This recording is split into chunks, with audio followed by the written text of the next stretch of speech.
আমরা অনেকে কি করি, দুধ নষ্ট হয়ে গেলে দুধটা ফেলে দেই। দুধটা ফেলে না দিয়ে আমরা কিন্তু বাসায় ঝটপট এত মজাদার মিষ্টি তৈরি করতে পারি। হ্যালো ফ্রেন্ডস, আসসালামু আলাইকুম। আজকের রেসিপিতে স্বাগতম জানাচ্ছি। আজকে ঝটপট ভীষণ মজাদার রেসিপি নিয়ে চলে আসলাম। গ্রামের বাড়ি থেকে দুধ নিয়েছি 5 লিটার। 5 লিটার দুধ আনতে আনতে জাল করতে গিয়ে দেখলাম দুধটা ভেঙে গেছে। তাই তখন কি করব, তখন এই দুধটা দিয়ে আমি মজাদার মিষ্টি তৈরি করে ফেললাম। বাসার সবাই এত বেশি পছন্দ করেছে, বিশেষ করে বাচ্চারা। এই তো আমি জাল করে চুলা ধরাইছি যখন, তখনই কিন্তু দেখতে পাচ্ছেন যখন বলক চলে আসছে দুধটা, তখনই কিন্তু দুধটা ভেঙে গেছে। দেখতে পাচ্ছেন একটা বলক আসলেই আমি এটা চালনের ভিতরে ছেঁকে নিব। এই তো দেখতে পাচ্ছেন, এই তো চালনে ছেঁকে নিয়েছি। একটি প্যানের মধ্যে পানিটাকে ছেঁকে পানিটা ফেলে দিয়ে তারপরে আমি একটি প্যানের মধ্যে দিয়ে দিলাম। প্যানের মধ্যে ঘি অথবা বাটার থাকলে দিতে পারেন। এখন আমি এটাকে খুব ভালো করে নেড়ে চেড়ে পানিটাকে শুকিয়ে নেব। তারপর আমি এখানে দিয়ে দিব চিনি। আমি এখানে চিনি দিয়ে দিব আধা কাপের মতো। চিনিটা আপনাদের স্বাদ অনুযায়ী দিবেন। আমরা নিজেরা খাবো তাই মিষ্টিটা আমি অল্প দিচ্ছি, আপনারা চাইলে মিষ্টিটা বেশি দিতে পারেন। আর যেই ছানা মিষ্টিটা আজকে তৈরি করব, বাচ্চারা এত বেশি পছন্দ করে।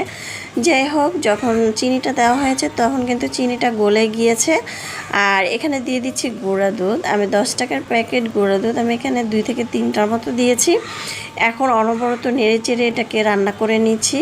আর বিশেষ করে দেখবেন পানিটা যাতে না থাকে। আর চিনিটা দেওয়ার পরে কিন্তু অনেকটা আঠালো হয়, দেখবেন আঠালো হলেই কিন্তু খুব সুন্দরভাবে এটা বসবে। আর দেখতে পাচ্ছেন এটা কিন্তু খুব ভালো করে এটা রান্না হয়ে গিয়েছে। এ পর্যায়ে একটি স্টিলের বাটি নিয়েছি আমি এখানে। আর আপনারা চাইলে যে কোনো বাটির মধ্যে নিতে পারেন। আমি একটু গুঁড়া দুধ ছিটিয়ে দিচ্ছি। আপনারা চাইলে তেল ব্রাশ করে নিতে পারেন অথবা ঘি বাটার ব্রাশ করে নিতে পারেন। এখন গরম অবস্থায় দিয়ে খুব ভালো করে সুন্দরভাবে সাইড করে নিয়ে নিচ্ছি। দেখতে পাচ্ছেন আমি কিভাবে নিচ্ছি। এভাবে নিয়ে কিছুক্ষণ রেখে দিলে কিন্তু এটা জমে যাবে। আমরা কিন্তু বিশেষ করে বাহির থেকে ছানা মিষ্টি এনে খাই, তবে বাসায় যদি এভাবে ছানা মিষ্টিটা তৈরি করে খেতে কিন্তু দারুণ লাগবে। যাই হোক, আমরা চাইলে ভালো দুধ দিয়েও কিন্তু লেবু দিয়ে আমরা ছানা তৈরি করে এরকম ছানা মিষ্টি তৈরি করতে পারি। এখন আমি প্রায় আধা ঘন্টার পরে গিয়ে ছুরির সাহায্যে এটা কেটে নিচ্ছি। কেটে একটি বাটিতে পরিবেশন করে নিচ্ছি। মাশাআল্লাহ, দেখতে যেমন সুন্দর হয়েছে, খেতেও কিন্তু দারুণ মজা হয়েছিল। আমার বাসায় এত বেশি পছন্দ করেছিল।